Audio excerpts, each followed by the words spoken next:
এই সপ্তাহটা এতটা লম্বা হবে এটা আমি ভাবতে পারিনি। Hello everyone, welcome to another mini blog. ব্যক্তিগত কিছু সমস্যার জন্য এই সপ্তাহে তেমন কোনো ব্লগ আমার পোস্ট করা হয়নি। হ্যাঁ, যা পোস্ট করেছি সেগুলো কিন্তু সবই পুরনো ভিডিও। এই সপ্তাহটা মনটা এতটা পরিমাণে খারাপ ছিল, কিছু বলতে চাই না ওই ব্যাপারে। ঠিক আছে, সবার জীবনেই এরকম কিছু না কিছু জিনিস হতে থাকে, কিছু না কিছু সমস্যার সম্মুখীন সবাইকে হতেই হয়। আশা করি আমার এই সমস্যাটা আমার জীবন থেকে খুব তাড়াতাড়ি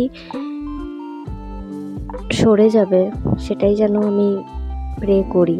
খুব তাড়াতাড়ি আমার এই সমস্যার যেন সলভ আমি দেখতে পারি। যাই হোক, আবহাওয়াটা তো দেখলে কতটা সুন্দর ছিল। তো এই আবহাওয়ায় আমি শুধু সেদিনকে বাড়িতে মনটাকে ভালো করার জন্য একটু চিকেন পকোড়া বানিয়েছিলাম। চিকেন পকোড়া তো সবাই যে যার নিজের মতো করে তোমরা বানিয়ে খাওয়াই, আমার যেভাবে বানিয়ে ভালো লেগেছে আমি সেভাবে খেয়েছি। আশা করি তোমাদের এই ব্লগ বলা যেতে পারে না, একটা ছোট্ট সামান্য মনের কথা আমি শেয়ার করেছি। যদি ভালো লেগে থাকে আমার চ্যানেলকে লাইক, শেয়ার, সাবস্ক্রাইব করে দিও। ভালোবাসা দিয়ে যেতে ভুলো না।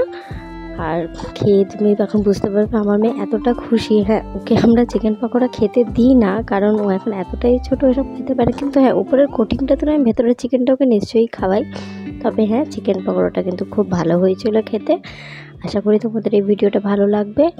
ভালো লাগলে চ্যানেলকে লাইক, শেয়ার, সাবস্ক্রাইব আর ফলো করতে ভুলে যেও না। Thank you, by.